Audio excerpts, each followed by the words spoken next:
I saw an ad in the paper when I was about 18 or 17 years old and thought, oh, I wouldn't mind trying it. Loved driving cars, and went into. It was an ad for a stunt school, so I went into the stunt school and fell in love with it first day I was there, and that was 37 years ago. So I suppose I still love it. I'm still doing it, so it's great. That was basic rolls and falls and just learning how to try and look after my body and protect myself. I was taught by an old Yugoslav stuntman. That was it. And when we started off, we were doing shows like Cash and Company and Raw Deal. I think Eliza Fraser was the first film I was on. And then it was Cop Shop and Sullivan's to start all the way through. Mad Max, God.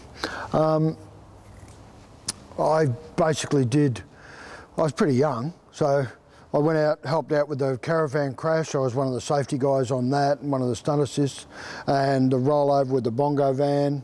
And then Grant Page was the coordinator on it, and he gave me the opportunity to ride the bike off the bridge at the end, in the end sequence where we drove both bikes into a creek following a chalk line.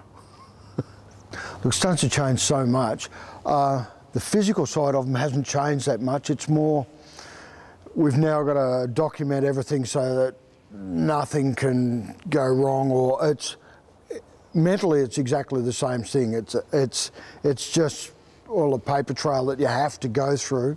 Plus we didn't have cables or CGI to cover up some of our problems. So back in the old, well, I shouldn't say back in the old days, when we started, it was just, you had to work it out and do it there and then, nice and raw.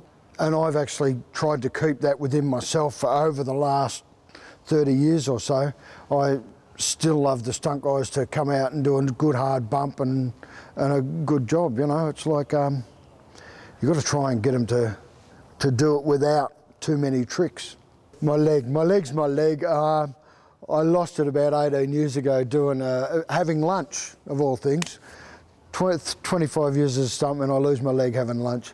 I was run over by Australia 2 doing a film called Winds, and it busted me up a fair bit, broke my pelvis and arm, and I lost my leg through lack of blood flow. So I was pretty lucky that all I did was lose the leg, and I'm lucky that the Australian industry stuck by me and allowed me to work through and recuperate and adjust and still be a stuntman and still carry on, I suppose. Right, yeah, my first job back was on a film called Fortress, where I played a strike clone, and they blew my leg off, rolled me down a hill. So that was the first start. More recently, I had it blown off a couple of times in a war series called The Pacific. So it's sort of, you know, it's brought a little bit of work that I can do, and I fit into a lot smaller places now, so I can hide when I'm driving a lot more and stuff like that. Australian stunties, we don't have the budgets that the Americans have got, so we have to create a little bit more, be a bit more creative, and also do a lot of different areas. Like one week we'll be doing fights, next week we'll be doing car chases, next week we'll be doing fire, whereas the Americans can afford to specialise in certain areas and stay in that one area. So, you know, I like to think the Australian stunties are a lot tougher, a lot more innovative and ingenuitive. We tend to come up with a lot of different stuff, which is why a lot of Americans come over here and do our shows here anyway, use our guys.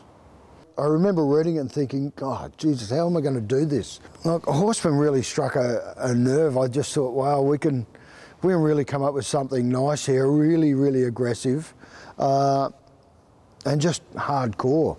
So when we put the team of guys together, it was good because we could really slam into things and make it look, yeah, really gritty and gutsy.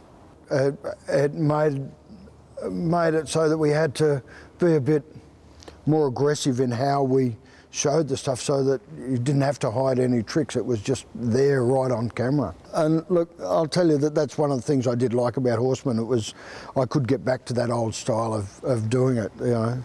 We didn't have to hide too much at all. Firing the actors up was probably a bit more of Stephen's forte. He was able to get in there and get into their heads, make them really get to the moment.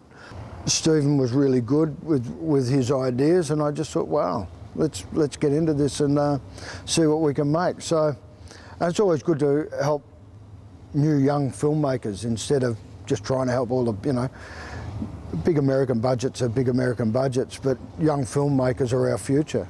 No, I don't think we had any injuries. We had a little bit of a concussion. We had a moment, one of the guys, I think it was Jonesy, put his head through one of the walls and sort of gave himself a little spin out for a minute or two, but he was fine. He continued working, so I don't know. We didn't have any injuries, and that's basically the way we like to work, you know. So get out there and do it, but go home and come back the next day and beat yourself up again.